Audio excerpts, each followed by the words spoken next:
There we go. Awesome. We are live. So we can take ourselves off of our cameras or show ourselves. Awesome. Hello, everybody. I'm just going to take like a couple of minutes to make sure I can send out this link to all the socials, aka Facebook and Twitter. Um, but while we get into that, I'm Sophie Marie. This is my YouTube channel, and I'm here with the awesome Simone Sands and Velocity Haig, and we're going to talk about dance and honestly whatever we want to talk about. Um, I'm a dancer and choreographer based in Washington State. Spent some time in Vermont. I'll probably bring that up a lot. My work tends to focus on queerness and horror. Simone, want to talk a little bit about yourself? You are muted.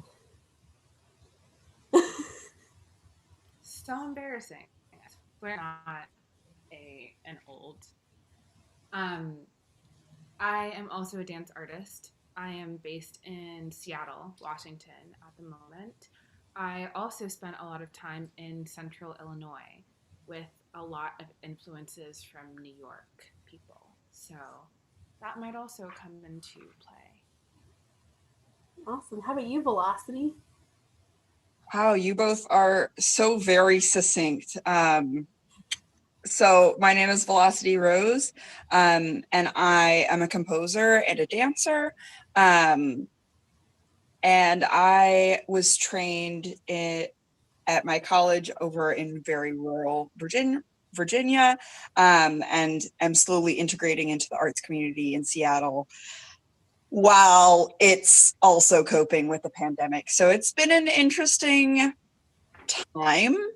And I think we're all finding new ways to create and to still fulfill that need to be artists in a time that is so crazy, even if it's not the art that we were trained in or our main kind of focus. That's what I'll have to say about me. Yeah. So I have a lot of questions, but I kind of want to start out with sort of a general question, which is where were you? What were you working on? Um, when quarantine was enacted back in March. Um, well, I I was finishing up my undergrad degree in Champaign Urbana, Illinois. I went to the University of Illinois for dance. And I was in my last semester. And I remember that on March 13th, it was a Friday, so very fitting and foreboding. Um, my graduating class had a kind of casual presentation of how our thesis projects were going. So, kind of like if I rewind a little bit, I was in a musical, Cabaret, that literally finished running the weekend before. I had that rap party on Tuesday, and then the rest of that week, I was rehearsing my thesis with my cast.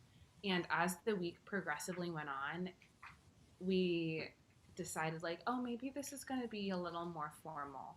Maybe we should use costumes. Maybe we should, like, figure out entrances and exits just so it looks a little more polished because it seemed like it might be one of the last times that we get to show this work. Mm-hmm. So yeah, we kind of like tucked in all the loose ends as best we could because the piece was totally not finished. The actual concert was set for May, so we were still like 2-ish months out.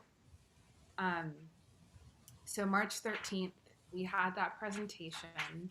The next week was my spring break. I decided not to fly home as I planned because of COVID. And then I just ended up finishing the rest of my college um, on Zoom, still in my college apartment in Illinois. I'm from Los Angeles, by the way, so it would have been like a back and forth, and I kind of just had to choose a place to stay.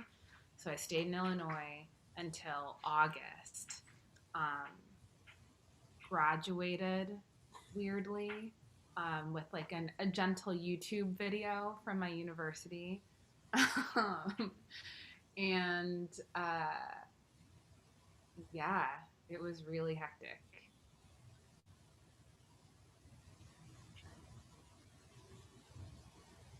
Wow. For me, significantly less eventful. I remember March 13th as well, because that was the day that it was COVID was officially announced a national emergency in the U.S. And I had kind of, and I'm still holding down the same job through all of quarantine, luckily, but the office at which I work is not the most preemptive workspace, we shall say. And so you could see a lot of offices in the area kind of start taking the hint and working from home and implementing work remotely. And that Friday, COVID was declared a national disaster or a national emergency. And I still went to work that day. I still went to work on Monday, but it was Monday that my boss was finally like, well, maybe we should talk about how to work from home. And so I started working from home and actually started quarantining March 17th. And at that point, I was living in Tacoma and I was living with family. So I did kind of have a community. And it was really emotionally taxing on my mental health, which is not the most stable in the first place. And I also am in a long distance relationship, which requires that I get on a flight if I want to see them. And so to have this, like, I don't know when the next time it's going to be possible to be able to see a main part of my support network was hugely, I just cried a lot. I don't even have a great word to describe it. By the way, if you can hear scratching in the background, that is just my kittens deciding that right now is the time that they want to play together. So quarantine was not eventful, I would say. Especially at the beginning, the only thing that was really my ray of sunshine was Sophie and I really, when I am in a bad place, I do not move. I do not get out of bed. And so I reached out to Sophie and I was like, hey, there is a ballerina on YouTube who I really love and I love her stuff. She's holding an online dance intensive. I need somebody to do this with me. Would you hold my hand? And it had been my first time dancing intensely for quite a while. And it was such a ray of brightness in my life that was kind of like, okay, I know the steps that I need to take going forward to improve my existence at the moment in terms of just getting through, which has kind of been my focus. Like, producing art is good if it's helping me get through each day and each new space that I am in and each new challenge that comes along. So fairly uneventful, but it's definitely revealed some things about what I need in my life, in my workspace, in my professional career, and what I want as far as, creative output and, where I want to live. So that's been my quarantine story. How about you, Sophie? I had just moved back to Washington like 2 months before, and was currently teaching dance and working on a dance film that had like a full cast. It was one of the biggest projects I was going to do or had done. And I remember, so first off, I was living with my mom. And so I was in this sort of like transitional period already. Um, and when quarantine was enacted here in Washington, I remember messaging the cast and crew of that project and just being like, okay, we're not going to go into the studio for a few weeks, a month. I'm going to keep checking in with you guys, see how you're doing. And then it just very steadily became clear like we weren't going back into the studio anytime soon. So now, a year later, I'm trying to get that same project back up off the ground, which is difficult. Most people have had to, I know a lot of people who've had to switch jobs, who've had like drastic life changes. So that cast and crew is going to be drastically changing, which is both sad and also exciting. There was another point. And when quarantine was first sort of enacted, I like didn't move. I found myself for kind of months sitting in a chair, and like that's where I worked or I read or anything I was doing was in this sort of like ball space. And it actually wasn't until Velocity asked me to do that class where I was like, oh my God, I realized that I hadn't moved and my body was feeling it. So I definitely got my ass kicked during that class. I also hadn't taken a classical ballet class in like 5 years. But after that point, that was sort of in the early summer. From that point on, I just started engaging with dance again, which was weird. I felt like I was doing very similar work to what I was doing in Vermont, but also very different because when I was in Vermont, I had worked on this series of solos with some friends. And at that point, working on a series of solos was where my brain was. And then suddenly I was working on a new series of solos because I couldn't see anyone else. And it wasn't until I worked with you guys that I had started working with people. And I'd also started teaching virtual classes, and kind of realizing that like dance via Zoom is a thing that can be done,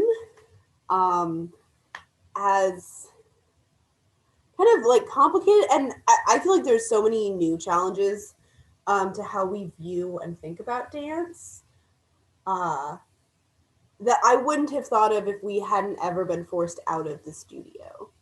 And I kind of want to talk a little bit about that. Like, you guys, what are the similarities, the differences, challenges? What are the upgrades from not being in a studio? Because, like, for me, I really miss the energy of other people. I'm like, when I go into a studio, I'm there to work. I'm there to dance for however long that needs to be. When I'm in my own home, like right before a rehearsal, I could be just like guzzling down like a bowl of cereal or something, or not wearing pants. And then suddenly like I have to be in a professional setting. And I feel like there were so many times where I was like, I just woke up like literally 5 minutes ago. Whereas that's like never the thing when you go to a studio. So I'm just interested to see what you guys feel like are thinking. If you prefer it, if you don't. I My cats are literally deciding to run a marathon right now, so I'm sorry about that. But I have to, Sophie, I loved that about rehearsal because I love dance. I really, really do. And I have never left a dance rehearsal feeling bad. I just haven't. Yeah. But I don't know what it is. I hate going to dance rehearsal. For the solid 30 minutes, I'm just like, I have other things to do. I don't want to move. My body is, I feel gross. I just want to like lay in my bed. And part of that is totally my mental health. Like I realize that it's totally all of those barriers in my brain that I've put towards getting better. And so being able, sometimes going to a dance studio was on bad mental health days was just too much. Like I could maybe get out of bed and put on some danceable clothes, but like I couldn't get anywhere. I couldn't do anything really. But even on my worst days, like I can always power on my laptop and put on clothes and get out of bed. And that's not as much of an ask. And so I found myself dancing more than sometimes I was in studios. Plus, I have to say that not having a commute of any kind, really nice. And I don't know about you guys. I'm sure Sophie, maybe you experienced this, but the studio I worked in the most was in the middle of rural Virginia with bad heating, and it was massive and it had beautiful windows, which were gorgeous, and you had wonderful views of the landscape. But we only had a couple of radiators in there to heat it, and it was freezing. You would get there and you were freezing, and then you would start dancing and be like, oh, it's too hot. So you had to come to dance rehearsal and like 3 different layers of clothes, like the I'm cold layer, the I'm a medium, like my body's starting to warm up, and okay, now I'm actually in my dance attire. Now I'm boiling. And so to be able to be in a, like, not a studio, but a space where I have control of what do I need? I can adjust my heating. I can get extra snacks or food during breaks. And I actually have a special floor in my home that is really nice to dance on. And that's just not something that you can do when you're in a studio of like, I want to not be dancing on a hard floor. I want something that's a bit more pliable, is not really something that you kind of have the flexibility when you run the environment. So I had challenges, but there were definitely like, that works in my favor. I'd say one of the biggest challenges is that I really struggle with direction. I'm just one of those people that is like, even in my day-to-day life, I'm like, okay, turn right. And then I will pause and be like, okay, right's this way. And so the added layer of, okay, this person is facing their camera and I'm facing them, but I'm mirroring them and they need to be completely reversed. So when they're spinning, I'm like, I can't tell you how many times I asked Sophie to like, can you just turn around? I don't understand which direction we're turning. And that is really hard for me because that directionality on top of facial changes is so hard for me. It's just not something that comes easily, and I don't have a really good sense of where I am in the space intuitively. And so I really had to work on that over the course of like dancing virtually, because I don't have other physical dancers to mark where they are going to be in my space. And that added layer of mirroring stuff, it was just an added challenge of, which direction I was turning at any time. So those were my pros and cons of dancing remotely. What about you, Simone? Wow, I'm glad to hear that it was like such a positive change for you because I don't want to be like a negative Nancy, but it was really difficult. Yeah. Especially, I think what made it difficult is because I was still in college and I had like no autonomy. Um, just kind of, I mean, this is true for everybody I knew who was in college, not just like my specific department. But, like when you're a dance major, the whole point is showing up to class and physically Yeah. being there. And so if you like miss too many classes, then you can't pass because, you can't. We didn't like think about like Zoom in this way before we had to. Sorry, my cat is also deciding now is playtime. Good. So it was just a little frustrating for me because I had just come off of this like amazing experience. I was so excited to be like in my last semester of college and I had all these plans and I was going to do all these things and it was going to be great. And then, and also just like feeling comfortable and adjusted. Like the adjustment period had since passed since I started college.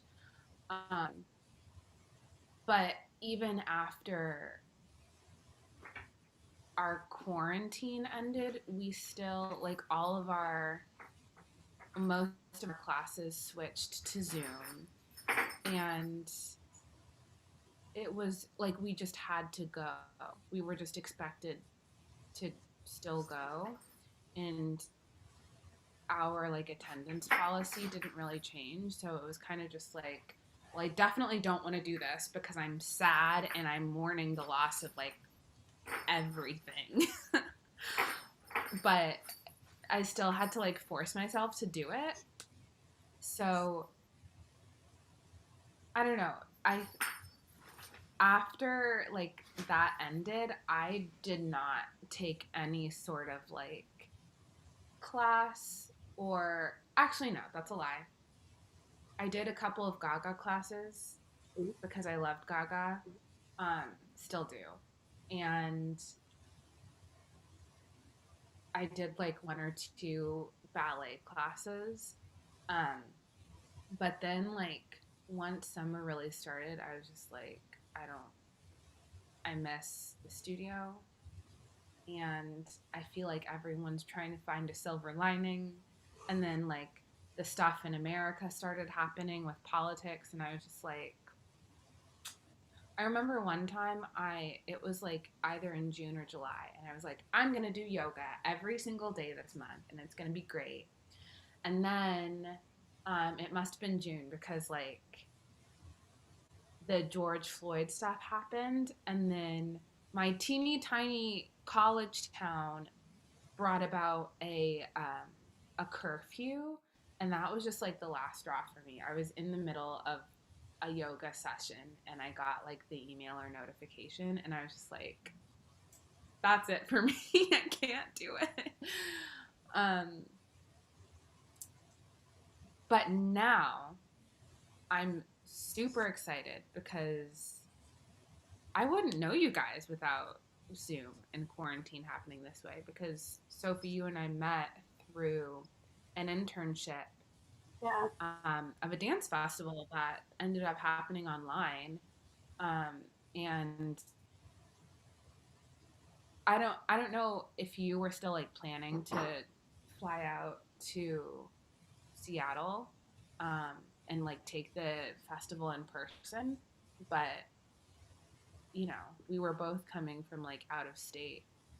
Yeah. So, yeah, I'm really glad that, we had this opportunity and that we were able to continue making dance.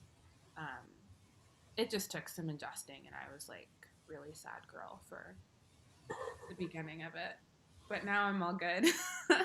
Well, you just brought up like three different things that I want to touch on really quick. First off is being like space. Um, like space isn't like where we are physically at.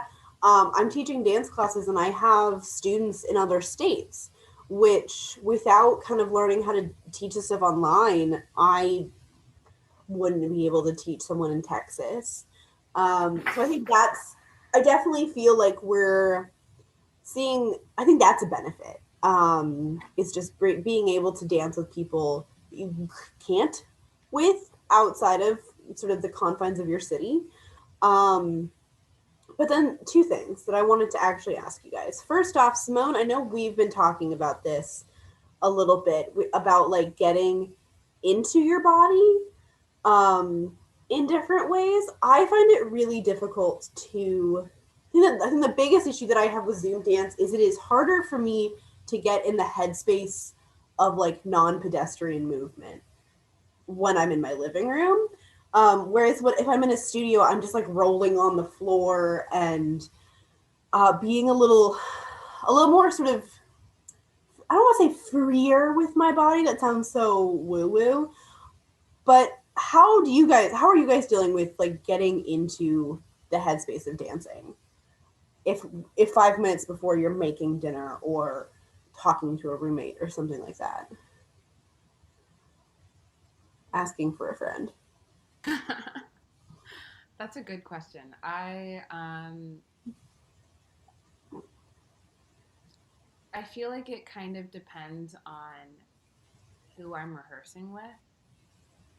I have found, and this was like a light bulb moment for me. I'm rehearsing with a choreographer in Seattle. Her name is Alice Ghosty, and it's Sunday mornings at 9 a.m., which is not the time for me.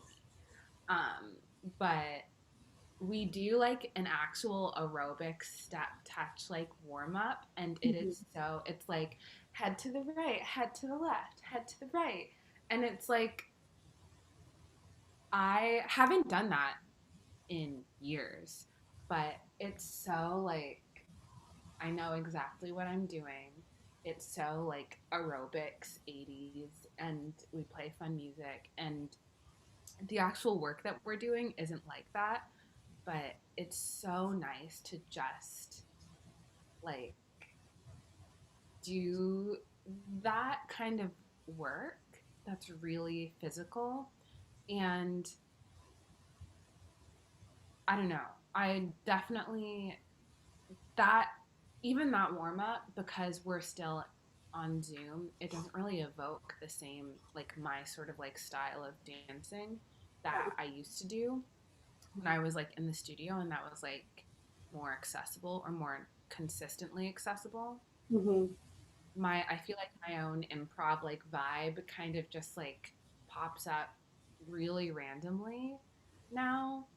Um, but yeah, I think it depends on the kind of space, and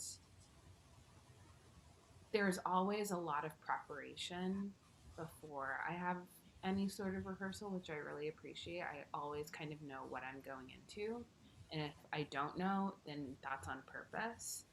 So I can, even if I'm like laying in bed and on Instagram, I can also like kind of half think about what's gonna happen in rehearsal. Um,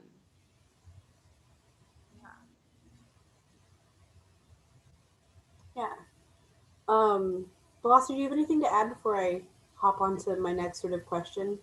I actually do. And I have quite a few thoughts on this. Good. However, I'm sorry, Sophie, because this isn't going to be the answer that you want to hear.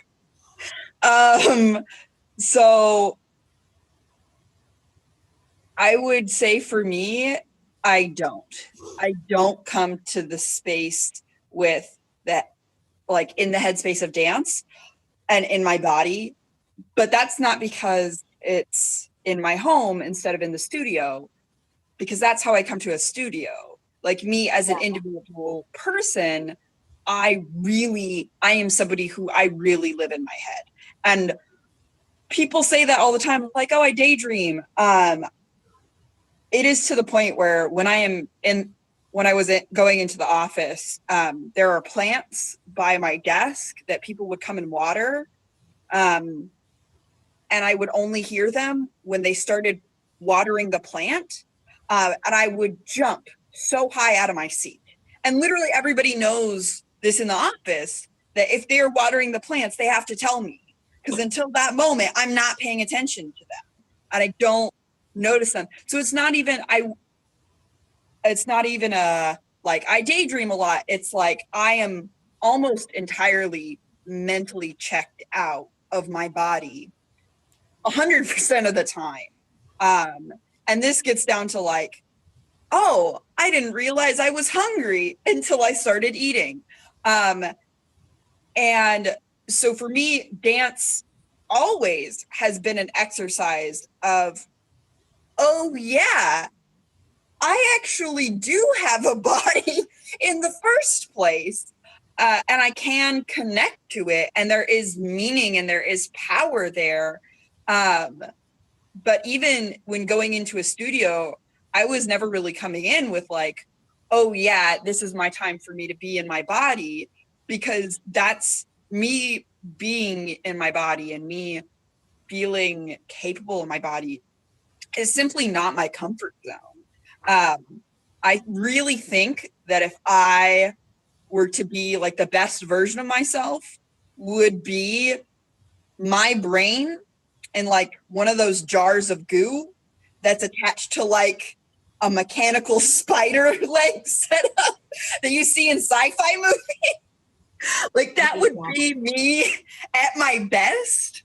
But the problem with that is that I would, without my heart and without my body, I would absolutely be one of those immortal brain robots who wants to kill all the humans because they're ruining the earth.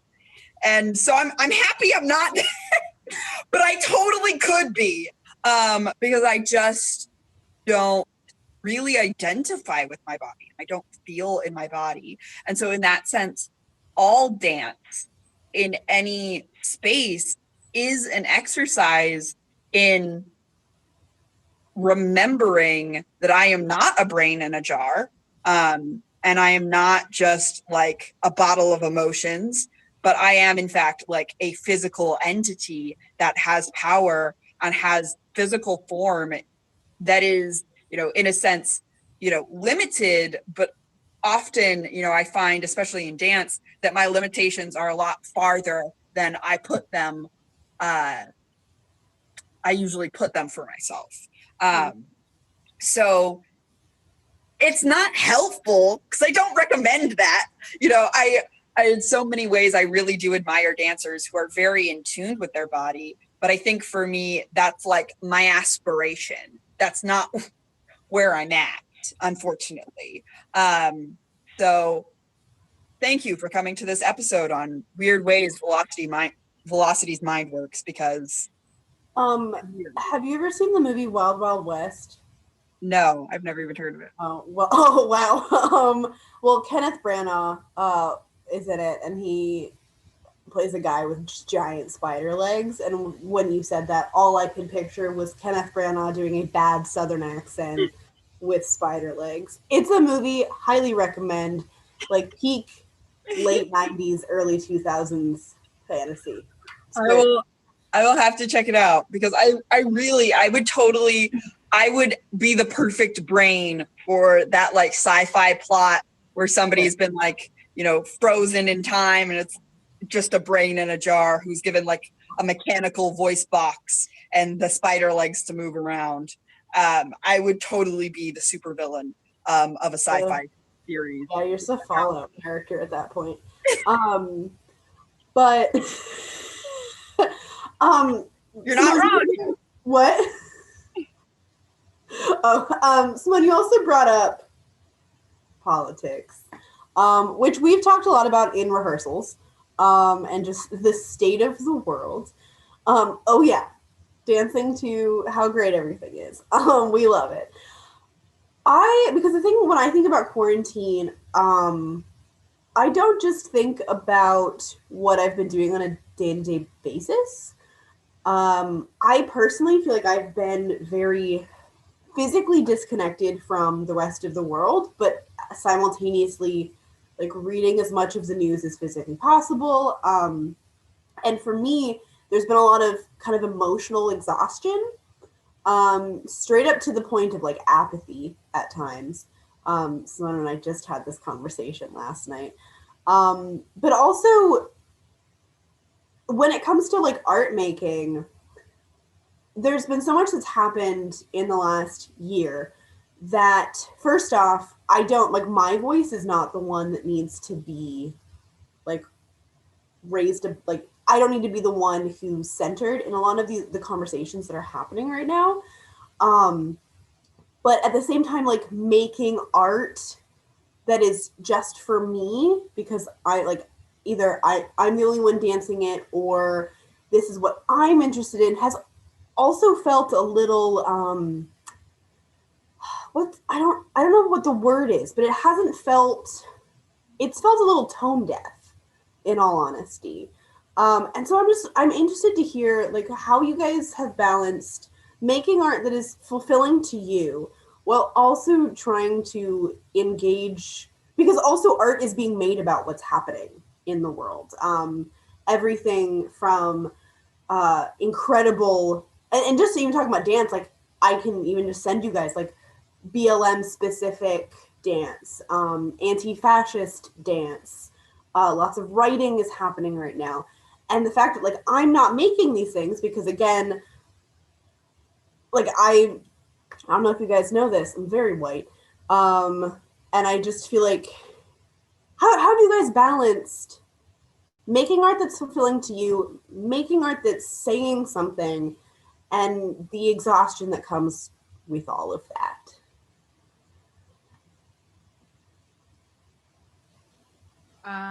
I feel so much pressure to do that, and I am not doing that. I'm not making art actively right now. I am, I don't know.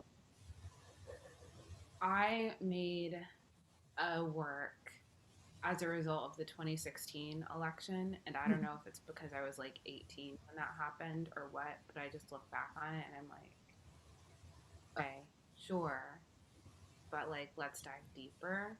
Mm-hmm. Um, and so I don't know. I'm just not really interested in.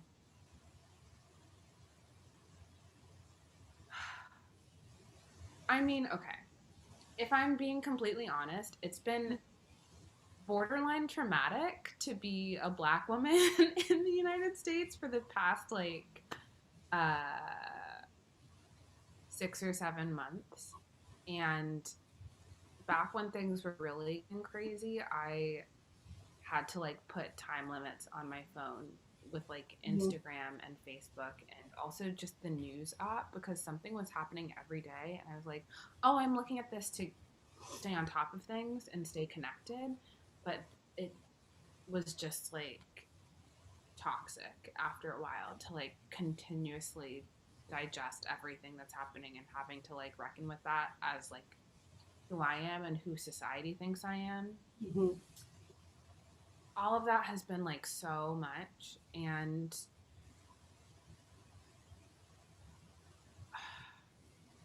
I don't know, my I just kind of like there's like so much to say and so Mm-hmm. much that I'm feeling, and I'm not sure that I am even like feeling a way that is novel enough to make a work about it. Like make like choreographing isn't necessarily how I process things, so I Yeah. don't feel a huge desire to make a work about Black Lives Matter. I definitely love watching and consuming work about that. I immediately am thinking about um, a shorter dance film by Jacobus Thomas, Mm-hmm. who or Thompson, forgot his last name. He just graduated from USC either this year or 2019, and it was incredible, and I love it. Um, But yeah, I don't know. I mean, overall, I don't really believe in making work that I'm not 100% excited about. Um, so I'm not doing that. And I'm still upholding like very, very strong boundaries about how I consume media and the news and all of that as a means of like protecting myself. So, So I actually have a lot to say on this.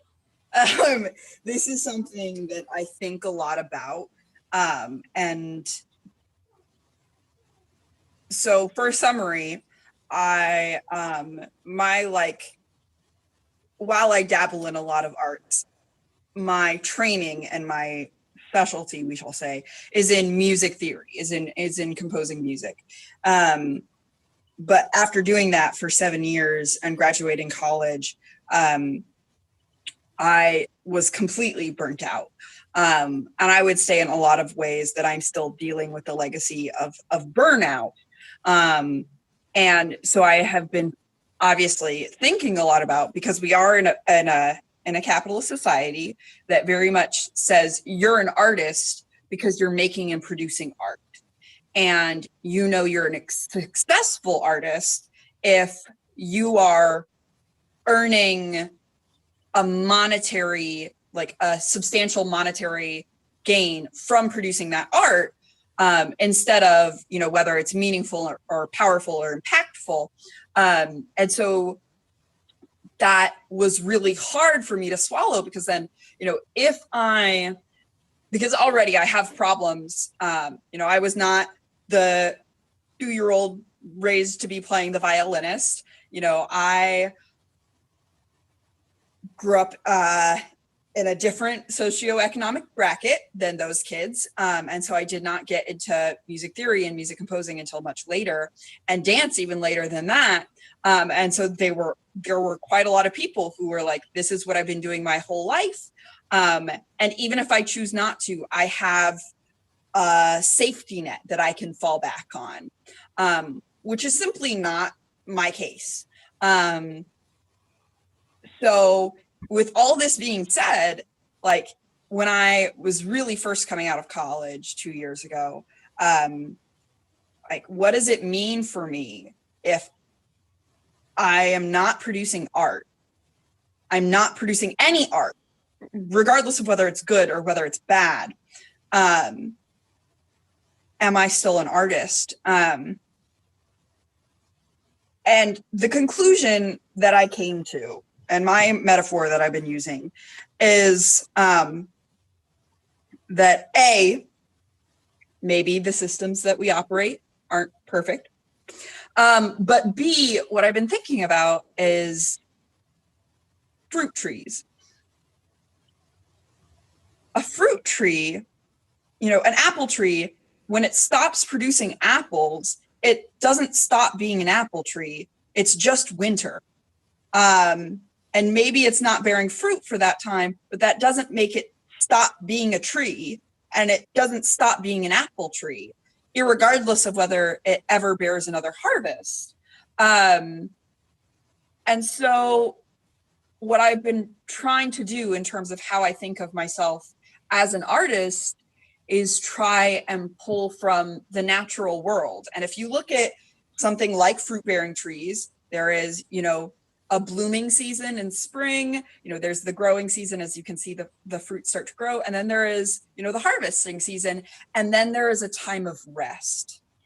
And I, based on our education system and how we build it and how we teach people to operate as artists in this society, I haven't really had any winter time in my creative life for a long time. And so I kind of really had to sit down and be like, I am an apple tree. And maybe one day I will make art about how I'm an apple tree.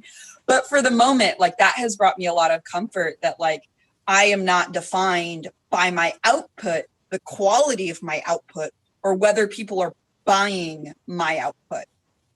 The second thing, I actually want to add on to what you said, Simone, about the pressure to create art, about the moment.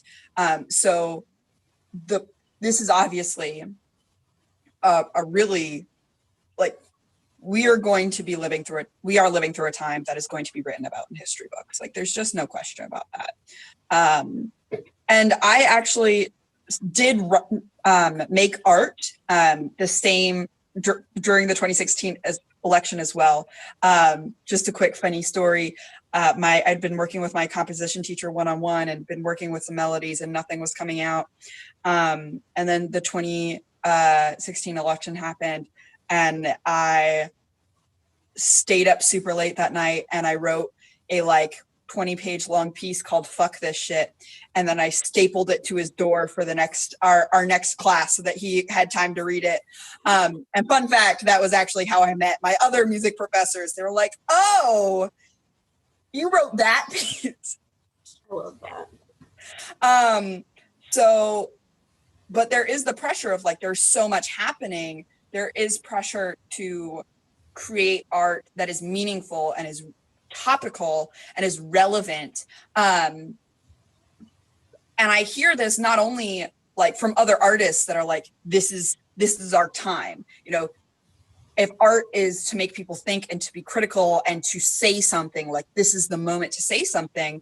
But I also hear this from political, news archives that I listen to. So if you look at the Sunrise Movement, they're an excellent organization that is their grassroots activism focused on environmentalism and climate policy. There's a podcast I listen to, and they really promote that you should be making art. And so to hear all these people make art, make good art, make art is almost deflating, because when we look at the art that has really had something to say about the time that it's in, it is not, for the most part, it is not art that somebody sat down and was like, I'm going to write some art today. I'm going to make some art today. It's like, The Diary of Anne Frank, Animal Farm, all of these things, these beautiful, Mouse is a beautiful graphic novel. And I guarantee you that in no reality did he accomplish that in under a month. It just doesn't happen. Because these works of art that we think of as really having something to say are not done in the small, manageable chunks that I can really handle at the moment. And then on top of that, I will say that because there is this pressure that we should be making art, another slightly irrelevant story. I was sitting down last month to make Christmas cards. I still have yours, Simone, by the way. I need to give it to you. I've had it for a month, over a month at this point. But I was sitting down I was just painting watercolor, cards to give to people for Christmas. And I just couldn't paint anything. I literally was sitting above my, I had everything set up. I had my easel set up. I had my watercolor, paper set up. I had literally the brush hovering above the thing. And I was like, I don't have anything to do. And it took me a solid minute. I was like, I enjoy painting. I enjoy this. This is, why don't I have anything that I want to make for Christmas cards? And I realized my hang up was, do I want to be making this to make something beautiful and make something that's somebody's going to keep for years? Or am I making this piece of art because it makes me happy and I want to share my joy with others? And I think that's what it comes down to, is that with a lot happening, at least I have gotten sidetracked in I want to make art that is great and is poignant and is topical. And that is pressure to create art that is good out the gate, and not art that comes from my joy and my feelings and my experience, as inconsequential or as, minuscule as that may be. And so there's this struggle to produce the art because I'm going about it the wrong way in trying to produce the kinds of art people are telling me that they want produced, when I am at an emotional point where I can only produce not as great at things. So like that's been my experience in terms of, in a lot of ways I still am dealing with that burnout of coming out of college. But I'm also still grappling with like, how do I handle as an artist the pressure that others put on me and internalize that into pressure that I put on myself? That's my spiel. I feel like that also has to do with what you were saying earlier about being perceived as a successful, like monetarily successful artist. Because, like, I don't know about you, but I don't really know of anybody who's making work about like the country right now that's getting paid for that. Like the people who are getting paid for work are like people who society has said, "Oh, I like this one thing you did like 2 years ago. Can you just keep on doing that for the rest of your life and then I'll pay you maybe a little bit for it." And additionally, like making art is kind of like pretty high up on Maslow's like hierarchy of needs. You know, I feel like it's not too bold to say that like I need to feel safe where I live before I can like ponder the meaning of life. Yeah. And like make art and make these like beautiful like remarks about whatever I'm interested in. Like I need more basic needs to be met that may or may not be met at this moment. I Yeah. have sort of a question, and then I kind of want to come back to another question that I had earlier, but you had brought up Velocity, sort of environmental activism and art, but so it made me think about art, like not art movements, but like movements that have included art, because at the end of the day, I feel like the artist's job when they're involved in a movement is to make people feel things. So I immediately, the first thing I thought of was the AIDS crisis, and for me at least, the very visceral artworks that came out of that is one of the first things that I think of. And those were images of people dying, of people hosting die-ins, very like art that is traumatizing in a lot of ways. And I know that there's lots of other movements we could talk about that are doing sort of similar things where like the visceral element of the art is a huge sort of factor in how it's getting people to feel things. And my sort of question is, I know, like, I can't sit down and make a piece right now that feels that visceral. I have in the past. They weren't like topical, but they were much more like bodily centered and very like I have an entire series of stuff that's just body horror centered. And that's like not something that I'm comfortable doing right now. And I think it's, for me personally, is because I'm seeing images every single day of people being harmed, people dying, seeing like coroner's offices being made in the middle of New York City. Jamari just posted in the chat, that makes me think of the tendency in art making to glorify trauma. I've seen a lot of takes that were addressing the trauma of pandemic and saying, "Oh, I think of the art that will come from this," and I think that's exactly what I'm trying to get at in a very succinct and great way. Thank you, Jamari. That it's, I don't know how to make that art right now. I don't think I can handle making that art right now. I can't even handle engaging with that art right now. So I think maybe that's just like a mini rant because I don't know, Velocity, what you're gonna say. Okay, so I think, well, so you specifically brought up the AIDS crisis, and a lot of those depictions of deaths was in part to raise awareness of Yeah. the death of AIDS.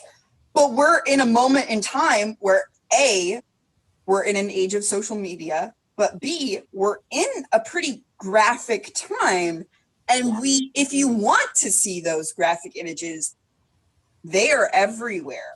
That is not something that sometimes you just turn on the TV or turn on YouTube, and it's not something you even choose to expose yourself to. So there's even a different element of like, if we were to come out and to do similar art to what was happening during the AIDS crisis, focusing on the death and the kind of body horror of it all, like it wouldn't even hit the same, because we all know how bad things are right now for so many different reasons. And so it's so like, then what's the objective? The objective is then to change it. If we're all kind of exposed to this, but for me, like, my choice has been I'm going to try and change this through joining grassroots activism networks. However, I will say that there are grassroots activism networks that are like, have arts organizations, parts of them. Like, we want arts activism. And like, what, I just don't understand, like, what is the objective of making, well, I haven't found a good objective of how, like, what do I want if I am to make art about now? What do I want that art to do? What do I want that art to say? What is the point of it? In a way that I think other movements and uses of art for certain causes have a very clear and poignant like use. For me, what immediately comes to mind is I have always cared about the environment and have always, identified as an environmentalist. And for me, it was really about those photographs that were very popular when we were young, about like starving polar bears on icebergs. Because fun fact about me, I love polar bears. I love polar bears a lot. And like, to be able to viscerally see that climate change has impacts, and these are not just abstract numbers in a chart. For me as a child, being exposed to that was very impactful.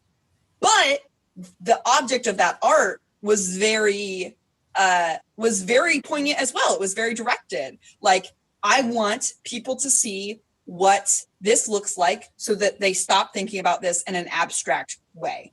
And I just don't think I have figured out what I want my art to do in this time, because I think we are kind of coming to this awareness that grassroots activism is a tool that we can use. And art is also a tool we can use, but maybe they don't do the same thing. Maybe we're talking about a hammer and a screwdriver, and we just haven't figured out if we're working with nails or screws yet. And that's my metaphor for the evening. I have one thing I want to add, and then I want to hop over to Simone, and then I've got a couple more questions before we wrap up. Simone, this summer I took a class with Fox, and it was really wonderful because he had us all look at images first from Stonewall, and then just sort of images of queer people, like historical figures. Some that were famous figures, some just sort of images of people whose names are not attached, like living their life. And he brought up the fact that, especially early in the pandemic, a lot of people were, myself included, bringing up the parallels between government inaction now and government inaction during the AIDS crisis. And he brought up that, like, as queer folks, especially queer folks who lived through the AIDS crisis, it is bringing up a lot of trauma that, like, as a community, we don't talk about as much as we should. So he had us all pick an image from either Stonewall or from these sort of like collection of images, and try and embody the physicality of those images, but in like a specifically joyful way. And it was like a really refreshing class. It was only like 2 hours, and it was the first time that since quarantine had happened that I had seen people talking about specifically like the beauty that came out of this horrific time period, and that like the community survived, and all of this just it I don't even know how to explain it now, but I think that's something that also is hard to talk about, is that some of us that we can't all doom scroll forever on Facebook or Twitter or Instagram, and sometimes we have to like let ourselves focus on the joy of things. And I think Velocity also brought that up. So I just wanted to point that out, that that was a class that really stuck with me afterwards. Simone, do you have any thoughts on all this? Yeah, mostly that Fox is like incredible and like Yeah. godly human being. I am just amazed, and like Yeah, everyone should go check out Fox Whitney's work. 100%. please do yourself a favor. It's Yeah. great. Superhuman. Yeah. Also, I'm like very impressed that that was like in a one-off class and not like, I know he was also leading a workshop that was longer. Yeah. It's like a deep dive. I would take an entire intensive of just that kind of work. 100%. Someone should tell him to do that. Yeah. He's got a lot going on right now, but I'll let him know that you loved it. Okay. Just Sophie wants this. Doesn't matter if anyone else does, but Sophie does. Make Just it have happen. a one-on-one with Sophie. It's fine. I would Like, cry. It's fine. It's easy. Exactly. Yeah. But so couple last questions. The first one is about, because I think the one thing that is hard for me, at least as an artist, is balancing intaking media as much as like producing media. And I know that what media I've been intaking has drastically shifted in the last however many months it's been. So I'm interested in what media you guys are intaking, and just sort of how you're engaging with media right now. Other than just, I know when I watch a television show, there's a split second where I go, why isn't anyone wearing a mask? And then I go, wait, this was filmed like 3 years ago. But yeah, how are you guys sort of engaging with media right now? If at all. Oh my gosh, yeah. I have mostly been watching stuff that well, specifically TV media and movies. I've been watching stuff that was like created pre-pandemic. Mm-hmm. With the exception of The Bachelorette, which yes, That's happening right now. I do this thing. I watch The Bachelorette, whatever. I support you. It was just like, so everybody who was like on the cast went through this whole process of like multiple tests and a quarantine and everything. So they were all like good to go. I do believe that everybody who was on the crew still had to like social distance and wear masks. But it was just like so bizarre to watch something that I know was happening while I was it was like happening during like summer fall area part of time, and I was like, but they're living such a different reality to me, and it was like such a weird vision of like privilege and luxury that they got to like hug and date and kiss, and like it was just like very strange to watch, and also such a nice thing to watch, because I was like, wow, they can do all the things that I can't do. And I actually like The Bachelorette this season, and it was just like some weird little oasis of normalcy. That's how Um, I felt about the Great British Bake Off. oh my gosh, yes, I too. So good, so good. I am really, I don't know, this is obvious because I'm an artist, but like art, even in a way that's like commercial television, is so valuable because, like, oh my gosh, the Great British Bake Off. So necessary. I loved it. I needed it. And it was Yeah. amazing. And I'm happy I consumed that. But also on the flip side, like seeing people on Instagram who are seemingly not wearing masks, or Oh, even like in my work life, I engage with like strangers who it seems like they're about to engage in like a social gathering, and I definitely side eye them every time. Um, and it's just like, why are you oh, doing you like this this? publicly? Like, we know it's wrong and it's not cute. And so, like, mm, what's happening? What's going on here? Yeah. Um, but otherwise, listening to podcasts is a great option because I know that they can pretty much do the same exact thing, um, now that they've assuredly like mailed everybody the proper technical equipment. Um, so Yeah, that's really interesting.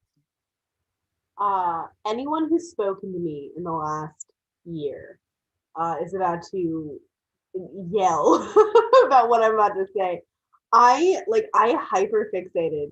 Yeah, shush, Velocity. I hyper fixated on this podcast in like April through August. It was like the only thing I talked about, only thing I was like invested in. It was a horror podcast. But there was a moment where the final season started and they had to put out this like statement saying this was written a year ago. Like all of this was pre-written because it was straight up one an apocalypse thing, but a huge element of it was like a pandemic. And this was like the thing that I was like, it was really amazing how horror that had nothing to do with what was going on in our day-to-day life just engrossed me. And I could just get lost in like Lovecraftian eyeball gods. Um, but yeah, there was Jory, leave me alone. I almost debated having my bone apple teeth mug tonight, but I didn't. Um, and yeah, I'm not gonna lie, I kept listening even when it got into like disease territory because there was this such a strange disconnect where by that point it brought me so much joy to like just fall into this world that I was like, I don't even care that this is about a pandemic. Um yeah, but I also, speaking about like social media, I have unfollowed anyone who, like, first off, anyone who's an anti-masker, we're not friends on Facebook. Don't follow you on social media. But like also people who are like retweeting like billionaires or people like oh god, Kim Kardashian, can't believe I just forgot her name. And her whole like 40th birthday island trip. just like anyone who's like promoting that kind of stuff, I'm just like, I can't see it. I don't understand what world you're living in. I'm not gonna engage with it. Um, yeah. Yeah.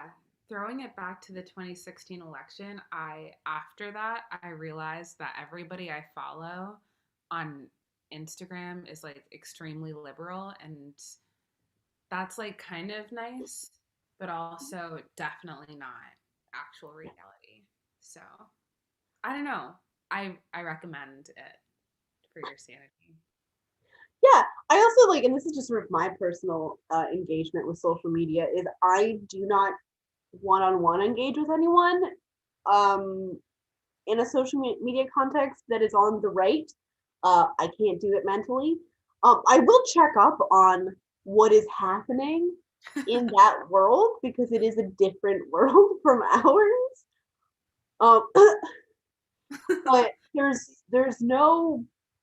like no way I could handle it. I actually stopped engaging with Facebook almost entirely. My mom sends me dog photos from Facebook, and I go on there to promote a thing, and I leave. Um, that's like my engagement with most social media right now. Which I also, and this is gonna sound super weird, um, coming slightly back to social media, but also just like socialization in general, socializing, not the word, not the same thing.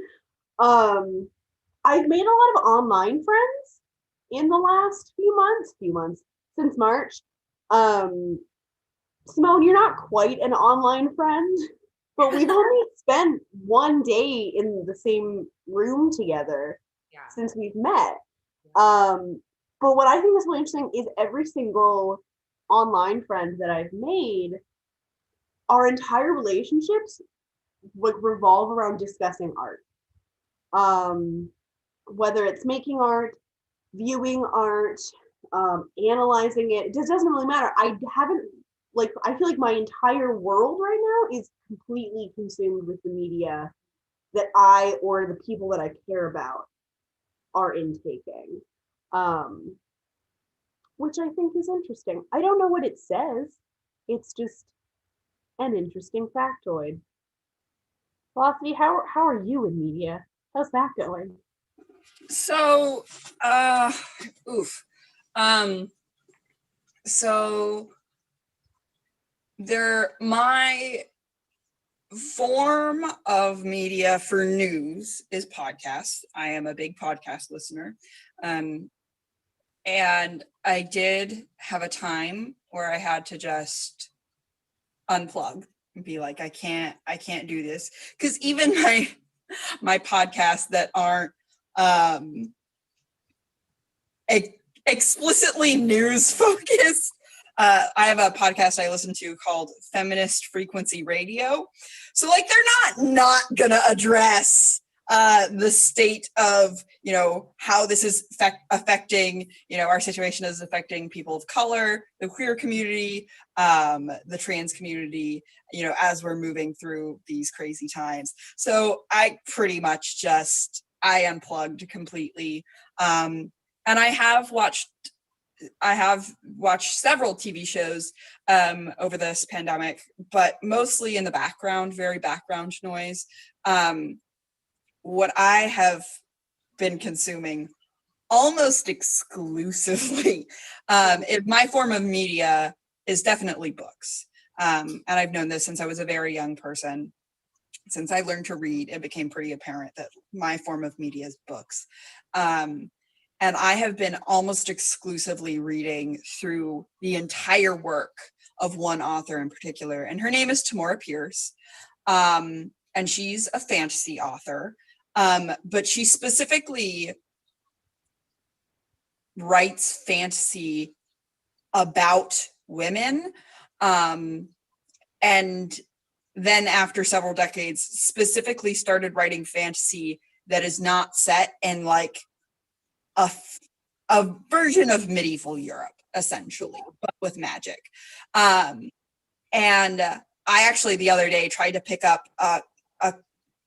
a book that was recommended. It's like, this plot is really great. It's wonderful fantasy. And I picked it up and I opened the book, and it was like, without checking the title of the book, I could tell that it was written by a man, because it was, the female characters were clearly only there to be objectified. And that was a huge part of this book. And I was like, I can't deal with this right now. Like, has historically read books that don't have great, female representation or people of color representation, but now's not the moment I can do that and also be sane.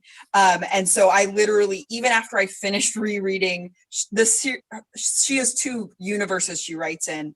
And so the one that's much larger is the one that I've been living in and consuming.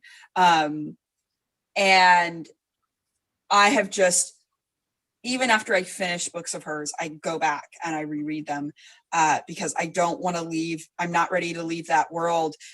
Not even because I like the plots are always the most engaging, but I love those characters and I love their journeys. And it brings me a lot of comfort. My favorite series by her is called The Protector of the Small. And it's literally about sexism. And I have never read a book, like a fiction book, that better encapsulates what it is like to experience sexism.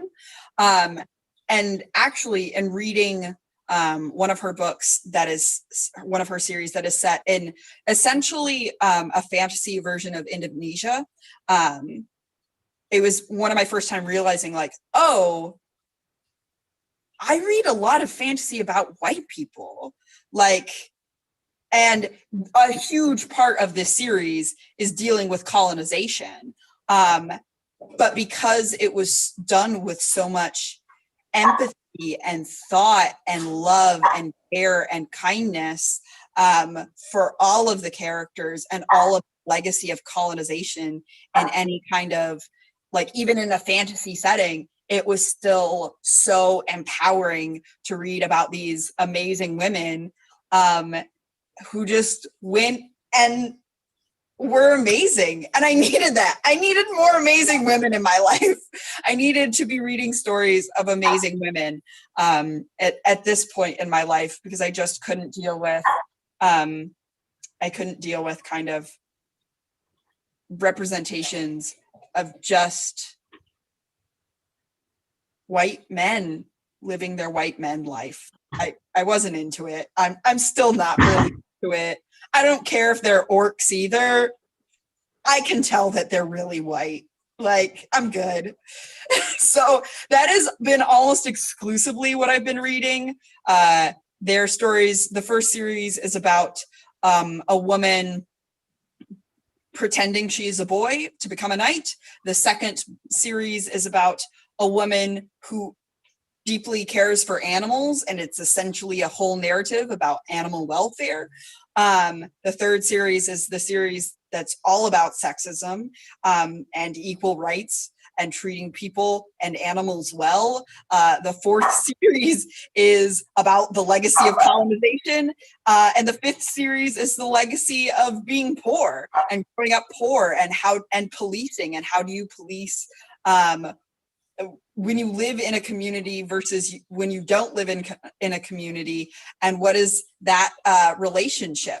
And so she's not setting out to write about like the legacy of all of these things that are very real right now, but they still are so empowering and make me so hopeful, make me have more hope than anything else I've consumed during this time. So if you haven't read her, Amora Pierce is wonderful, and I cannot stop singing her praises to the heavens. So that's been my life for the last year, pretty exclusively. I have 2 real quick last questions before we wrap this up.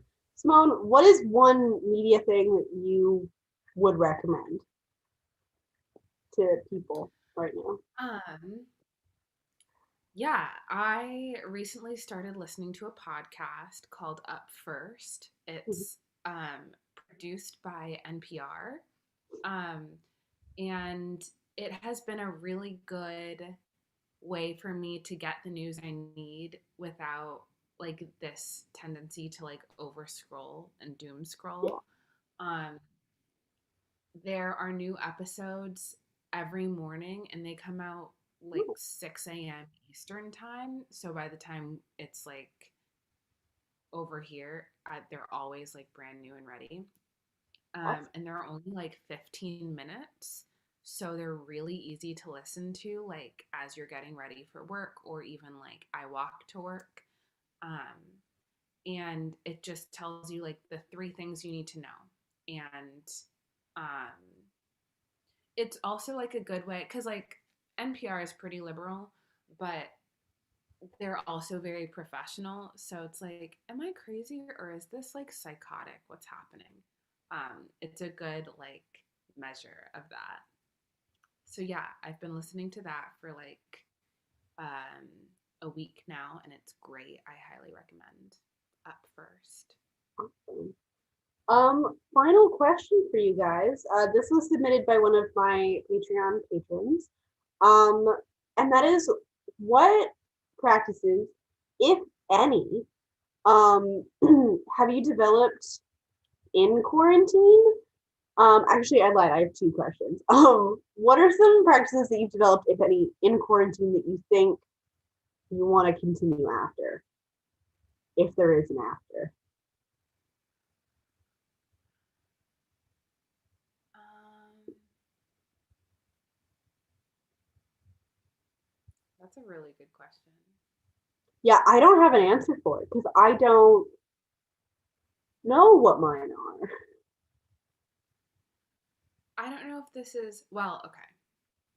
During December, I tried doing yoga again every day, and actually got a lot further through the month than I did in the summer. And so now I would love to like do yoga more regularly. That's not like I'm literally dying. I need like a life cleanse by doing yoga. Um, that and also just like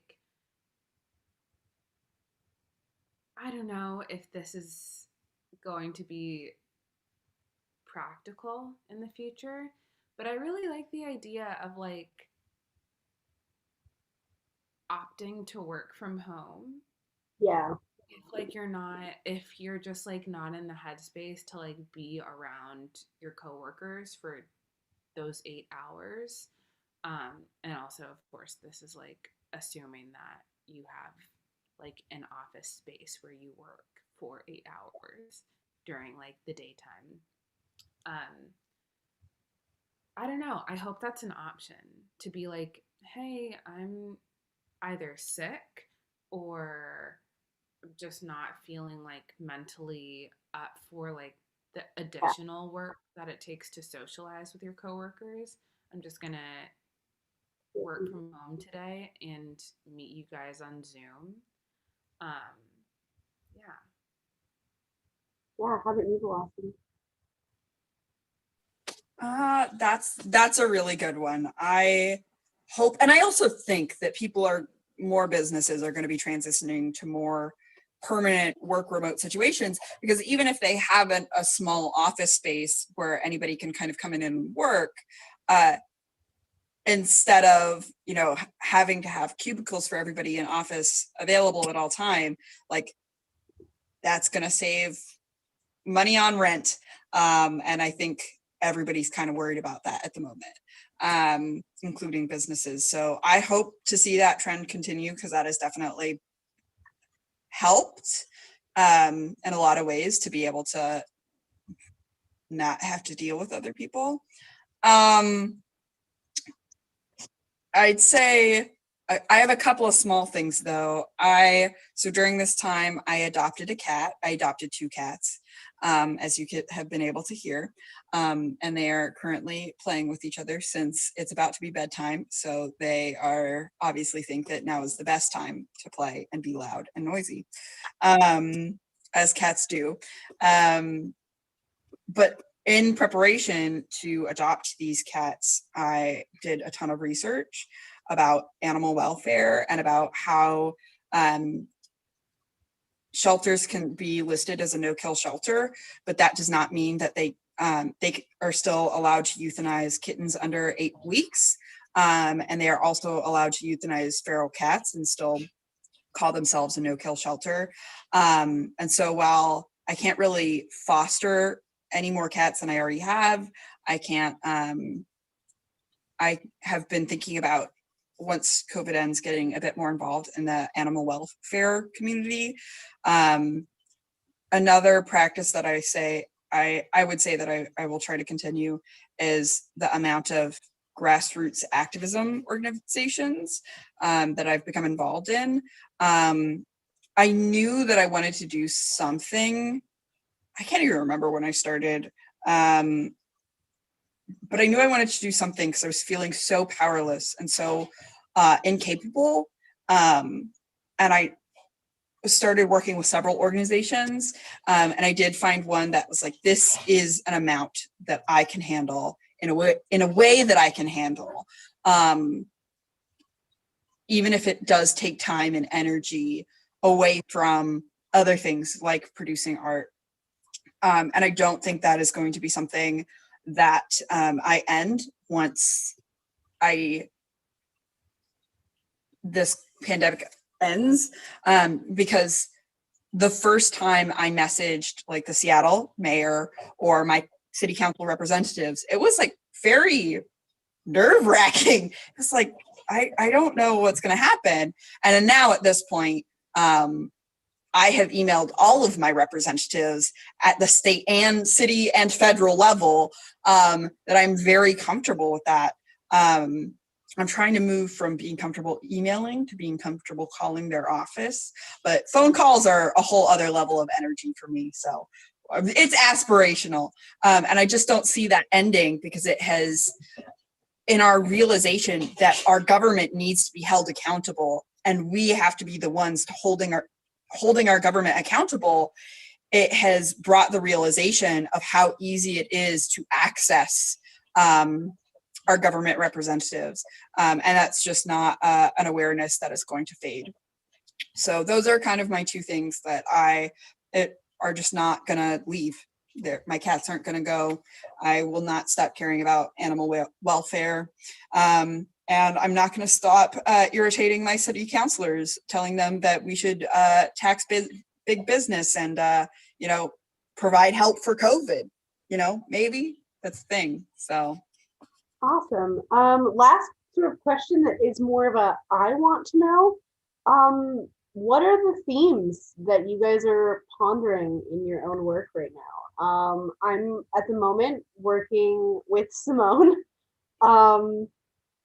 On a piece that's going to look at labor and what that means, because that's a big word.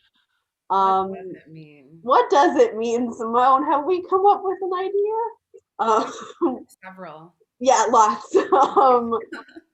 And as we progress past that work, I'm also really interested right now in kind of returning to one of my earliest loves, which is folklore. I think the one thing that I've has been reiterated to me during the pandemic is like storytelling is so important to the culture that the story is originating from. And so I wanna do some research into folklore and make some work about that. Simone, how about you? Right now I'm really interested in and this comes as no surprise to you, I'm sure, regarding the videos and rehearsals that I've sent you as of late.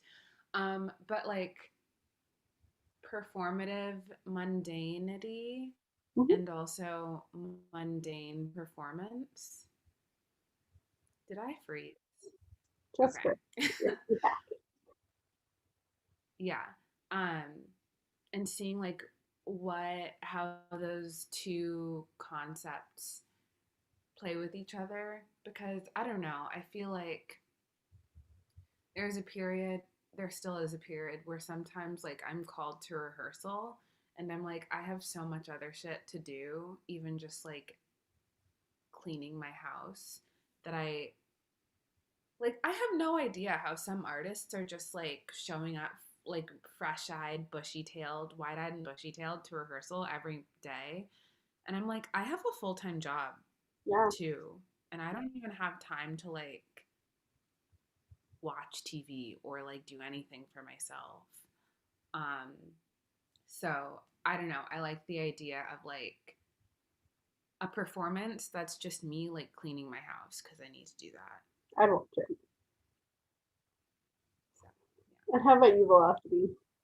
So another one of my art outlets that has become really prominent this year is my deep abiding love for stationery and calligraphy and journaling. And literally anybody in my life could tell you this, because I use my planner like it is attached to my arm. And so as an exercise for 2021, I set values of like, what are my values for this year? And so the irony of like just you asking me exactly the work that I was doing a couple of days ago is just deeply amusing to me. And what I kind of came down to was this idea of rest. I think I'm really bad at resting. And not in the sense of like, I do have troubles with sleep, but not the too little sleep troubles that many people are unfortunate to have. But I don't think I know how to mentally rest. And I came to this realization because I went on a family outing to a cabin so we could sanitize it, so we could still get away, but it's an exclusive area, so we're not around other people. Or it's a secluded area. That was the word I wanted. And I went to this cabin and I got there and there's just this whole burden lifted off my chest. I was so perplexed about it. It's like, I must have just changed the space. And I realized that what it was that even though I was still working remotely, after my work ended, like there was no dishes to do, there was no dinner to make, there was no laundry to do. And just because I am a list-oriented person and I really put all of this work on myself, even if it's not the work that I'm being paid to do, about I always have something that I need to be doing in my life. And in that sense, like if I'm sitting down and watching something, I am not resting, I am procrastinating. And there is a difference in that mental mindset. And so when I came to this realization of like, I have no idea how to mentally not work. Like I have no idea how to exist in a space and rest, to just allow myself to exist. And a lot of this does come back to like my issues with like being in my body and being present. But like I don't know, maybe I should do a dance piece where I just lay on the floor for 10 minutes and then have people pay me to do that. Tilda Swinton did it. Tilda Swinton napped in the Met. So I mean, I've done die-in protests, which are, I mean, those are stressful. And then once you actually get the zone, you're like, okay, I can fall asleep, even if it's on concrete. So activism and rest at the same time. But oh God. Yeah. Not rest. I'm gonna tell you that's not rest. Simone, but see, even in these things, like how can I multitask my rest is like really I know part of it is how my brain works, and part of it is the society that really places its value on industriousness and getting stuff done. and on, because we're in America, this individualism, and it's everyone's individual responsibility to be on top of things at all time. And I don't know how to let myself exist. And I should probably learn how to do that. So that's really the main focus for my year, is like, how do I exist without feeling obligated to be doing work? Where can people find you guys? Where can I find your work? If anywhere. Or you're gonna disappear into the void? No, my website is just my name, Simone Sands. Simone with a Y, like the drag queen or Raven. I love that. Sands, SANZ.com. I also, if you ever engage with Velocity Dance Center's Instagram, I'm the gremlin behind that. So talking to that is talking to me.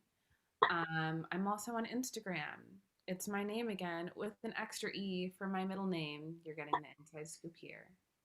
I'm not on Twitter. Don't ask me to do that. Don't, it's the worst. Yeah, Facebook if you want. That's, I don't know. I feel like it's weird to say. Velocity, where can they find you?